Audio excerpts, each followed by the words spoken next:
وہ ہمیشہ برا ہوتا ہے شاید. آئی ڈونٹ نو اس میں کیا ریزن ہے اس کے لیے, شاید انہیں اور ٹریننگ کرنی پڑی, کیا کرنی پڑے گی. لاسٹ 3 منٹ ہے ہمارے پاس. اس میں سب سے جو میں مین بات کرنا چاہوں گا, جو ہمارے اس اور سیریز ہمارے سب سے مین بالر تھے وہاب ریاض. مطلب یہی میں کہا تھا کہ انہوں نے اس چیز کا 20 اٹھایا, مطلب کہ ہمارے وہاب ریاض دیکھ رہے ہیں, سب بندے ان کو جانتے ہیں, مطلب ایز اے پلیئرز ہیں, بڑا اچھا پرفارم کریں پاکستان کے لیے. اور سب سے ایکسپینسو جو اس باری پڑھے ہمیں T20 سیریز میں وہ وہاب ریاض پڑھے ہیں ہمیں, جنہوں نے 3 T20s میں 11 اوور کرائے ہیں اور انہیں 107 رن پڑے, 107 اسکور پڑے انہیں 11 اووروں میں. اور سب سے ایکسپینسو جو ہیں ہمارے یہ بالر پڑے ہیں ہمارے جو ہیں وہاب ریاض. نیرلی انہوں نے ایک اوور میں 10 رن کی ایوریج انہوں نے اسکور دی ہے. مطلب سب سے ہمارے مین بالر تھے. یہ بتا رہا ہوں کہ میں یہ انہوں نے ایڈوانٹیج ہے ہوم سیریز کا کہ انہوں نے وکٹ سلو نہیں ہے, جس میں سے ہمارے جو مین وہاب ریاض, اب یہ نہیں کہتے ہیں کہ یہ وہاب اچھے بالر نہیں ہیں. اب ان کا ریکارڈ آپ کے سامنے, اب آسٹریلیا میں انہوں نے بالنگ کرائی تو آپ کے سامنے تھی, مطلب وہی سیم سپیڈ تھی, ابھی بھی وہ مطلب 144 143 145 کرا رہے تھے. فرق کیا تھا خالی وکٹس کا, کہ سلو وکٹ تھی وہ فاسٹ وکٹ تھی. اور باقی یہی کہ انشاءاللہ ون ڈے بھی سیریز ہو رہی ہے, تو کوشش یہی ہے کہ سب دعا کریں انشاءاللہ. یعنی کہ ایک بار پھر ہمیں امید کے ساتھ جو ہے وہ جینا پڑے گا کہ انشاءاللہ تعالی ون ڈے سیریز میں جو ہے وہ کارکردگی بہتر ہوگی انشاءاللہ. ہماری ٹیم میں ہماری عوام بھی ایسی ہے کہ انہیں ہمیشہ امید پہ ہی وہ لوگ رہتے ہیں زیادہ تر. باقی ہماری شاید قسمت تھوڑی سی خراب ہے کہ ہمیشہ ہم لوگ قسمت اللہ کرے کہ ہماری قسمت اچھی اور آنے والے جو دن ہیں وہ اچھے ثابت ہوں. بہت شکریہ سید بھائی, آپ ہمارے ساتھ تھے. پاکستان سے ہمیں جوائن کیا تھا مشتاق احمد بٹ صاحب نے. مشتاق بٹ صاحب آپ کا بہت شکریہ, اور ہمارے ساتھ کمال شفقت کا مظاہرہ کرتے ہوئے عالم اسلام کے عظیم روحانی پیشوا جناب صاحبزادہ پیر سلطان فیاض الحسن سروری قادری, آپ کا جو ہے وہ شفقت برا ساتھ ہمارے ساتھ رہا.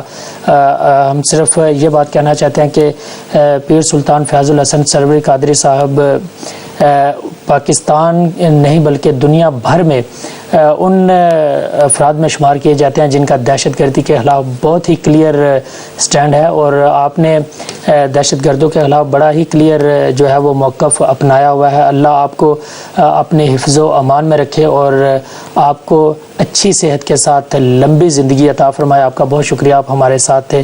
اور صرف آخری بات کہہ کر پروگرام کو ختم کرنا چاہیں گے کہ خدا کرے کہ میری عرض پاک پر اترے وہ فصل گل جسے اندیشہ زوال نہ ہو. یہاں جو پھول کھلے کھلا رہے برسوں, یہاں سے خزاں کو گزرنے کی بھی مجال نہ ہو. اپنے میزبان نافذ ادیب مشتاق کو تکبیر اسٹوڈیو سے اجازت دیجیے. اپنا بہت خیال رکھیے. اللہ حافظ.